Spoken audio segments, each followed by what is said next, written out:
विदर्भाचं नंदनवन म्हणून ओळख असलेल्या चिखलदऱ्यात यंदाच्या पावसाळ्यात पर्यटकांची मोठी गर्दी पाहायला मिळत आहे।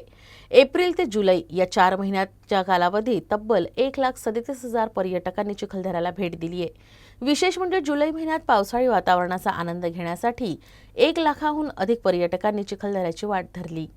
चिखलदऱ्यातील हिरवळ, धबधबे, डोंगरदऱ्या, आल्हाददायक वातावरण आणि पावसाळ्यात निसर्गाचा बदलणारं रूप पर्यटकांना आकर्षित करतंय। यामुळे यंदाच्या पावसाळी पर्यटन हंगामात चिखलदऱ्यातील विविध पर्यटन स्थळावर वीकेंडला मोठी गर्दी होते। एप्रिलपासून सुरू झालेल्या पर्यटन हंगामाला जून-जुलैमध्ये चांगला प्रतिसाद मिळाला। जुलै महिन्यात तर पर्यटकांची संख्या मोठ्या प्रमाणात वाढली। शनिवार, रविवारसह सुट्टीच्या दिवशी चिखलदऱ्यातील प्रमुख पर्यटन स्थळ पर्यटकांनी गजबजली होती। पर्यटकांच्या वाढत्या संख्येचा थेट फायदा स्थानिक अर्थव्यवस्थेलाही होतोय।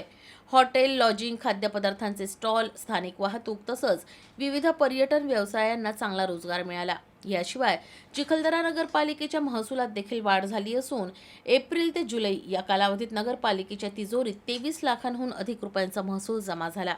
पावसाळ्यात चिखलदऱ्याचं सौंदर्य अधिक खुलून येत असल्यानं आगामी काळातही पर्यटकांची संख्या वाढण्याची शक्यता आहे। यामुळे पर्यटन स्थळावरील स्वच्छता, वाहतूक व्यवस्था, पार्किंग आणि सुरक्षेच्या उपाययोजनांकडे प्रशासनानं विशेष लक्ष देण्याची गरज व्यक्त केली जाते। दरम्यान पावसाळी पर्यटनासाठी येणाऱ्या पर्यटकांनी प्रशासनाच्या सूचनांचं पालन करावं, धोकादायक ठिकाणी जाणं टाळावं आणि निसर्ग संवर्धनाला हातभार लावावा असं आवाहन देखील करण्यात आलंय।